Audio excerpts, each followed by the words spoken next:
Welcome back. Let's do question 422. Simplify the following expression fully.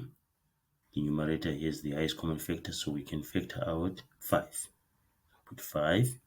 Then 5x divided by 5 is x. We remain with x. 5x divided by 5. 5 divided by 5 is 1. Then we remain with x. And then negative 5 divided by 5, we get negative 1. So negative 5 divided by 5, we get negative 1. We have factorized there. And then 5x is the denominator. Then 5 divided by 5 is 1. So we remain with x minus 1 over x. So we've simplified the expression.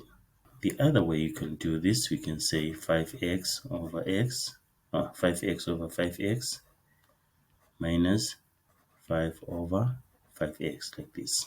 This over the denominator and this over the denominator. And then 5x divided by 5x is 1.